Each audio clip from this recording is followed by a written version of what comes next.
بسم الله الرحمن الرحيم. تلك الرسل فضلنا بعضهم على بعض منهم من كلم الله ورفع بعضهم درجات وآتينا عيسى ابن مريم البينات وأيدناه بروح القدس ولو شاء الله ما اقتتل الذين من بعد ما جاءتهم البينات ولكن اختلفوا فمنهم من آمن ومنهم من كفر ولو شاء الله ما اقتتلوا ولكن الله يفعل ما يريد. يا أيها الذين آمنوا أنفقوا مما رزقناكم من قبل أن يأتي يوم لا بيع فيه ولا خلة ولا شفاعة والكافرون هم الظالمون. الله لا إله إلا هو الحي القيوم لا تأخذه سنة ولا نوم له ما في السماوات وما في الأرض. ما ذا الذي يشفع عنده إلا بإذنه يعلم ما بين أيديهم وما خلفهم ولا يحيطون بشيء من علمه إلا بما شاء وسع كرسيه السماوات والأرض ولا يؤوده حفظهما وهو العلي العظيم. لا إكراه في الدين قد تبين الرشد من الغي فمن يكفر بالطاغوت ومن يؤمن بالله فقد استمسك بالعروة الوثقى لا انفصام لها والله سميع عليم. الله ولي الذين آمنوا يخرجهم من الظلمات إلى النور والذين كفروا أولياؤهم الطاغوت يخرجونهم من النور إلى الظلمات أولئك أصحاب النار هم فيها خالدون. ألم تر إلى الذي حاج إبراهيم في ربه أن أتاه الله الملك إذ قال إبراهيم ربي الذي يحيي ويميت قال أنا أحيي وأميت قال إبراهيم فإن الله يأتي بالشمس من المشرق فأت بها من المغرب فبهت الذي كفر والله لا يهدي القوم الظالمين. أو كالذي مر على قرية وهي خاوية على عروشها قال أنى يحيي هذه الله بعد موتها فأماته الله 100 عام ثم بعثه قال كم لبثت قال لبثت يوما أو بعد يوم قال بل لبثت 100 عام فانظر إلى طعامك وشرابك لم يتسنه وانظر إلى حمارك ولنجعلك آية للناس وانظر إلى العظام كيف ننشزها ثم نكسوها لحما فلما تبين له قال أعلم أن الله على كل شيء قدير. إذ قال إبراهيم رب أرني كيف تحيي الموتى قال أولم تؤمن قال بلى ولكن ليطمئن قلبي قال فخذ 4 من الطير فاصرهن إليك ثم اجعل على كل جبل منهن جزءا ثم ادعوهن يأتينك سعيا واعلم أن الله عزيز حكيم. مثل الذين ينفقون أموالهم في سبيل الله كمثل حبة أنبتت 7 سنابل في كل سنبلة 100 حبة والله يضاعف لمن يشاء والله واسع عليم. الذين ينفقون أموالهم في سبيل الله ثم لا يتبعون ما أنفقوا منا ولا أذى لهم أجرهم عند ربهم ولا خوف عليهم ولا هم يحزنون.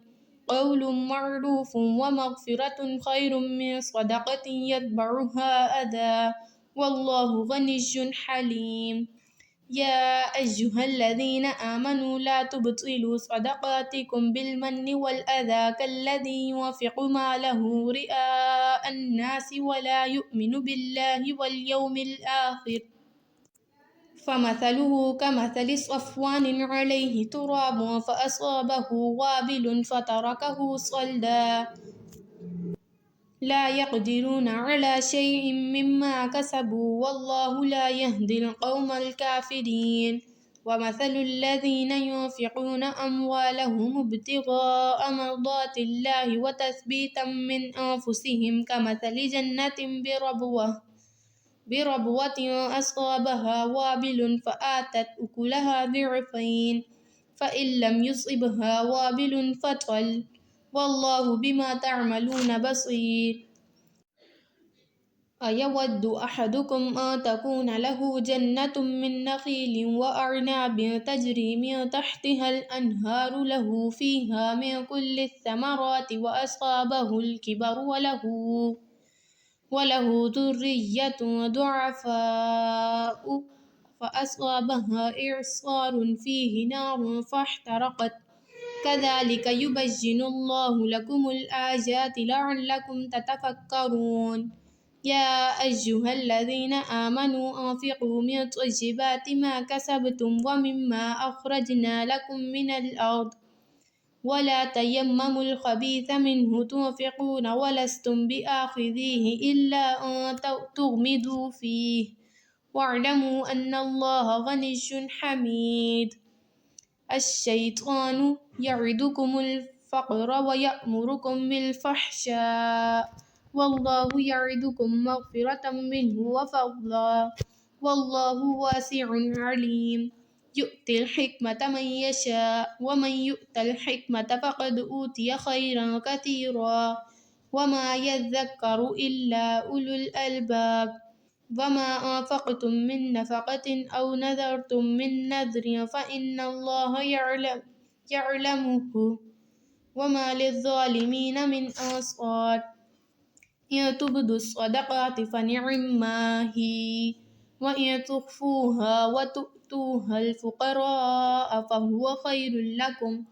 ويكفر عنكم من سيئاتكم والله بما تعملون خبير ليس عليك هداهم ولكن الله يهدي من يشاء وما تنفقوا من خير فلأنفسكم وما تنفقون إلا ابتغاء وجه الله وما تنفقوا من خير يوفى إليكم وأنتم لا تظلمون للفقراء الذين أحصروا في سبيل الله لا يستطيعون ضربا في الأرض يحسبهم الجاهل أغنياء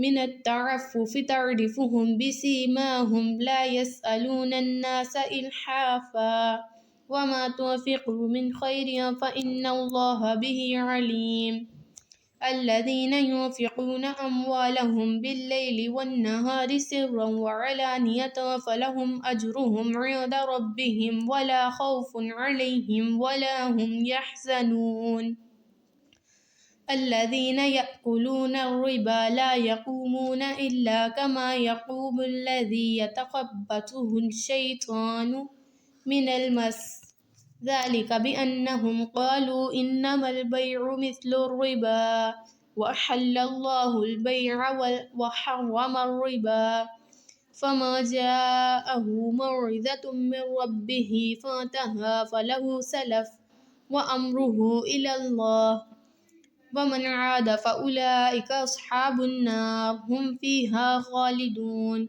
يمحق الله الربا ويربي الصدقات والله لا يحب كل كفار أثيم إن الذين آمنوا وعملوا الصالحات وأقاموا الصلاة وآتوا الزكاة لهم أجرهم عند ربهم ولا خوف عليهم ولا هم يحزنون يا أيها الذين آمنوا اتقوا الله وذروا ما بقي من الربا إن كنتم مؤمنين فإن لم تفعلوا فأذنوا بحرب من الله ورسوله وإن تبتم فلكم رؤوس أموالكم لا تظلمون ولا تظلمون وإن كان ذو عسرة فنظرة إلى ميسرة وأن تصدقوا خير لكم إن كنتم تعلمون واتقوا يوما ترجعون فيه إلى الله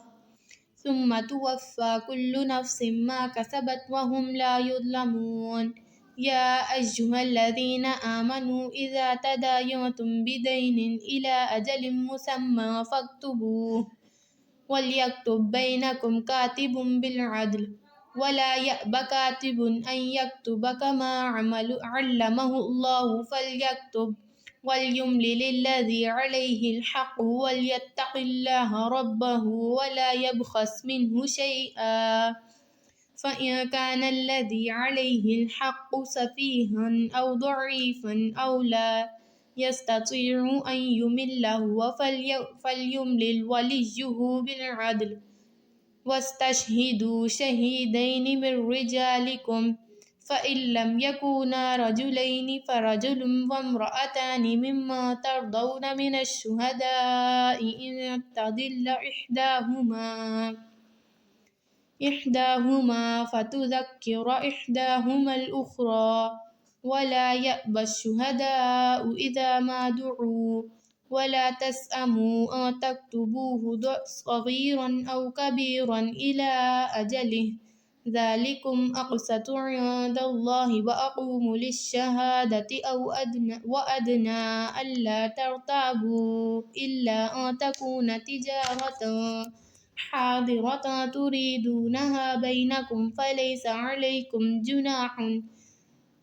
عليكم جناح ألا تكتبوها وأشهدوا إذا تبايعتم ولا يضار كاتب ولا شهيد وإن تفعلوا فإنه فسوق بكم واتقوا الله ويعلمكم الله والله بكل شيء عليم وإن كنتم على سفر ولم تجدوا كاتبا فرهان مقبوضة فإن أمن بعضكم بعضا فليؤدي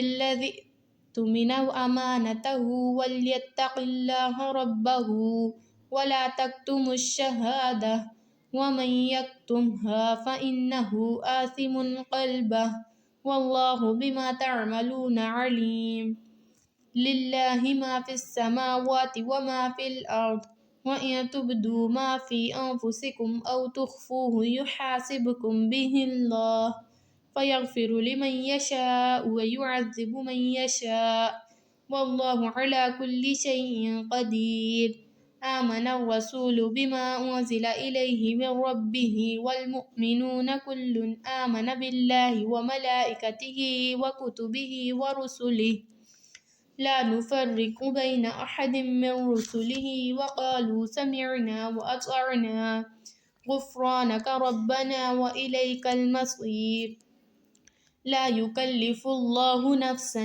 إلا وسعها لها ما كسبت وعليها ما اكتسبت ربنا لا تؤاخذنا إن نسينا أو أخطأنا ربنا ولا تحمل علينا إصرا كما حملته على الذين من قبلنا ربنا ولا تحملنا ما لا طاقة لنا به واعف عنا واغفر لنا وارحمنا أنت مولانا فانصرنا على القوم الكافرين۔ ترجمہ: یہ رسول جو ہماری طرف سے انسانوں کی ہدایت پر مامور ہوئے، ہم نے ان کو ایک دوسرے سے بڑھ چڑھ کر مرتبے عطا کیے۔ ان میں سے کوئی ایسا تھا جس سے خدا خود ہم کلام ہوا، کسی کو اس نے دوسری حیثیتوں سے بلند درجے دیے، اور آخر میں عیسیٰ ابن مریم علیہ السلام کو روشن نشانیاں عطا کیں اور روح پاک سے اس کی مدد کی۔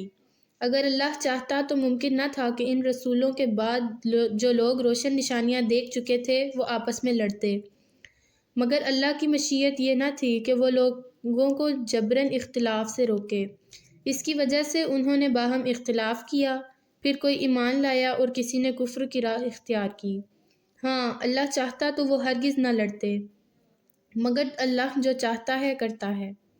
اے لوگو جو ایمان لائے ہو، جو کچھ مال متاع ہم نے تم کو بخشا ہے اس میں سے خرچ کرو قبل اس کے کہ وہ دن آئے جس میں نہ خرید و فروخت ہوگی، نہ دوستی کام آئے گی اور نہ سفارش چلے گی، اور ظالم اصل میں وہی ہیں جو کفر کی روش اختیار کرتے ہیں۔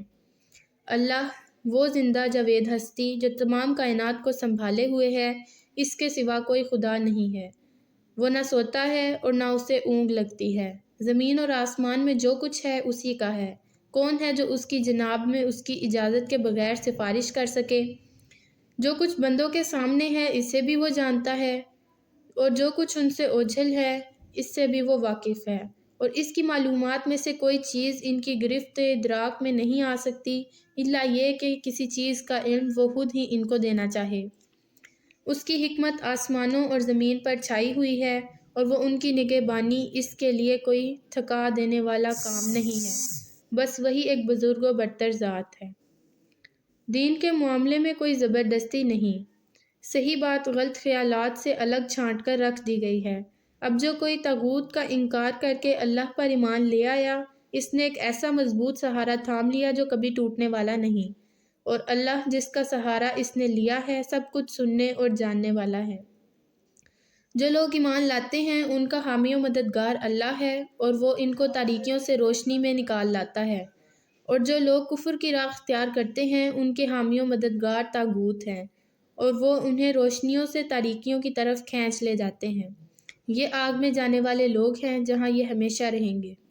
کیا تم نے اس شخص کے حال پر غور نہیں کیا جس نے ابراہیم علیہ السلام سے جھگڑا کیا تھا؟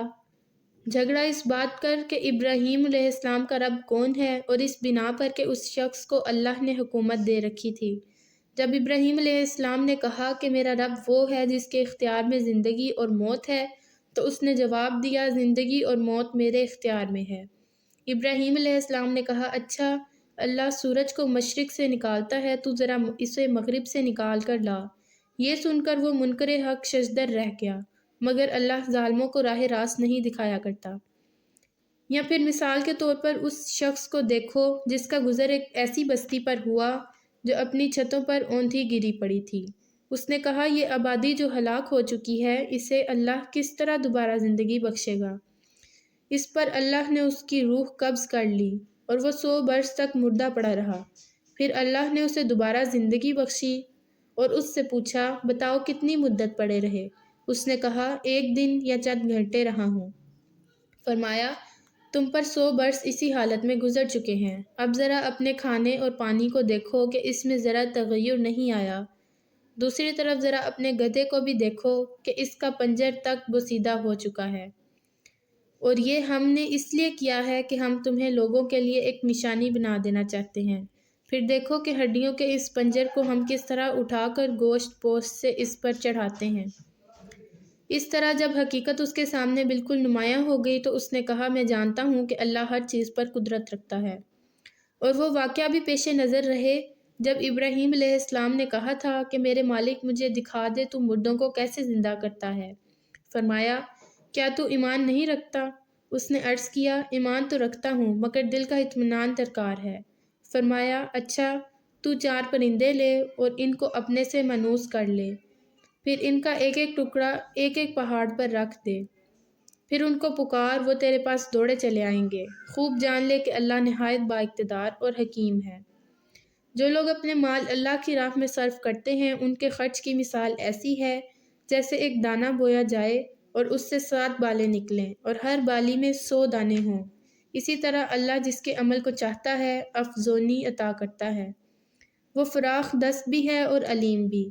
جو لوگ اپنے مال اللہ کی راہ میں خرچ کرتے ہیں اور خرچ کر کے پھر احسان نہیں جتاتے نہ دکھ دیتے ہیں، ان کا اجر ان کے رب کے پاس ہے اور ان کے لیے کسی رنج و خوف کا موقع نہیں۔ ایک میٹھا بول اور کسی ناگوار بات پر ذرا سی چشم پوشی اس خیرات سے بہتر ہے جس کے پیچھے دکھ ہو۔ اللہ بے نیاز ہے اور بردباری اس کی صفت ہے۔ اے ایمان والو اپنے صدقات کو احسان جتا کر اور دکھ دے کر اس شخص کی طرح خاک میں نہ ملا دو جو اپنا مال محض لوگوں کو دکھانے کو خرچ کرتا ہے اور نہ اللہ پر رکھتا ہے ایمان نہ آخرت پر۔ اس کے خرچ کی مثال ایسی ہے جیسے ایک چٹان تھی جس پر مٹی کی تہ جمی ہوئی تھی۔ اس پر جب زور کا مینہ برسا تو ساری مٹی بہہ گئی اور صاف چٹان کی چٹان رہ گئی۔ ایسے لوگ اپنے نزدیک خیرات کر کے جو نیکی کماتے ہیں اس سے کچھ بھی ان کے ہاتھ نہیں آتا، اور کافروں کو سیدھی راہ دکھانا اللہ کا دستور نہیں ہے۔ بخلاف اس کے جو لوگ اپنے مال محض اللہ کی رضا جوئی کے لیے دل کے پورے ثبات و قرار کے ساتھ خرچ کرتے ہیں ان کے خرچ کی مثال ایسی ہے جیسے کسی سطح مرتفع پر ایک باغ ہو، اگر زور کی بارش ہو جائے تو دگنا پھل لائے، اور اگر زور کی بارش نہ بھی ہو تو ایک ہلکی پھوار ہی اس کے لیے کافی ہو جائے۔ تم جو کچھ کرتے ہو سب اللہ کی نظر میں ہے۔ کیا تم میں سے کوئی یہ پسند کرتا ہے کہ اس کے پاس ہرا بھرا باغ ہو، نہروں سے سیراب، کھجوروں اور انگوروں اور ہر قسم کے پھلوں سے لدا ہوا، اور وہ عین اس وقت اس تیز آب گولے کی زد میں آ کر جھلس جائے جب کہ وہ خود بوڑھا ہو اور اس کے کم سن بچے ابھی کسی لائق نہ ہوں؟ اس طرح اللہ اپنی باتیں تمہارے سامنے بیان کرتا ہے، شاید کہ تم غور و فکر کرو۔ اے لوگو جو ایمان لائے ہو، جو مال تم نے کمائے ہیں اور جو کچھ ہم نے زمین سے تمہارے لیے نکالا ہے، اس میں سے بہتر حصہ راہ خدا میں خرچ کرو۔ ایسا نہ ہو کہ اس کی راہ میں دینے کے لیے بری سے بری چیز چھانٹنے کی کوشش کرنے لگو، حالانکہ وہی چیز اگر تمہیں دی جائے تو تمہیں ہرگز لینا گوارا نہ ہو، الا یہ کہ اس کو قبول کرنے میں تمام اغماض بٹ جاؤ۔ تمہیں جان لینا چاہیے کہ اللہ بے نیاز ہے اور بہترین صفات سے متصف ہے۔ شیطان تمہیں مفلسی سے ڈراتا ہے اور شرمناک طرز عمل اختیار کرنے کی ترغیب دیتا ہے، مگر اللہ تمہیں اپنی بخشش اور فضل کی امید دلاتا ہے۔ اللہ بڑا فراخ دست اور دانا ہے، جس کو چاہتا ہے حکمت عطا کرتا ہے، اور جس کو حکمت ملی اسے حقیقت میں بڑی دولت مل گئی۔ ان باتوں سے صرف وہی لوگ سبق لیتے ہیں جو دانش مند ہیں۔ تم نے جو کچھ بھی خرچ کیا ہو اور جو نظر بھی مانی ہو، اللہ کو اس کا علم ہے اور ظالموں کا کوئی مددگار نہیں۔ اگر اپنے صدقات کا اعلانیہ دو تو یہ بھی اچھا ہے، لیکن اگر چھپا کر حاجت مندوں کو دو تو یہ تمہارے حق میں زیادہ بہتر ہے۔ تمہاری بہت سی برائیاں اس طرز عمل سے محو ہو جاتی ہیں، اور جو کچھ تم کرتے ہو اللہ بہرحال اس کی خبر رکھتا ہے۔ اے نبی صلی اللہ علیہ وسلم، لوگوں کو ہدایت بخش دینے کی ذمہ داری تم پر نہیں ہے، ہدایت تو اللہ ہی جسے چاہتا ہے بخشتا ہے۔ اور راہ خیر میں جو مال تم لوگ خرچ کرتے ہو اور تمہارے اپنے ہی لیے بھلا ہے، آخر تم اسی لیے تو خرچ کرتے ہو کہ اللہ کی رضا حاصل ہو۔ تو جو کچھ مال تم نے راہ خیر میں خرچ کرو گے، اس کا پورا پورا اجر تمہیں دیا جائے گا، اور تمہاری حق تلفی ہرگز نہ ہوگی۔ خاص طور پر مدد کے مستحق وہ تنگ دست لوگ ہیں جو اللہ کے کام میں ایسے گھرے ہیں کہ اپنے ذاتی کسب معاش کے لیے زمین میں کوئی دوڑ دھوپ نہیں کر سکتے۔ ان کی خود داری دیکھ کر ناواقف آدمی گمان کرتا ہے کہ یہ خوشحال ہیں۔ تم ان کے چہروں سے ان کی اندرونی حالت پہچان سکتے ہو، مگر وہ ایسے لوگ نہیں ہیں کہ لوگوں کے پیچھے پڑ کر کچھ مانگیں۔ ان کی آنت میں جو کچھ مال تم خرچ کرو گے وہ اللہ سے پوشیدہ نہ رہے گا۔ جو لوگ اپنے مال شب و روز کھلے اور چھپے خرچ کرتے ہیں، ان کا اجر ان کے رب کے پاس ہے، اور ان کے لیے کسی خوف اور رنج کا مقام نہیں۔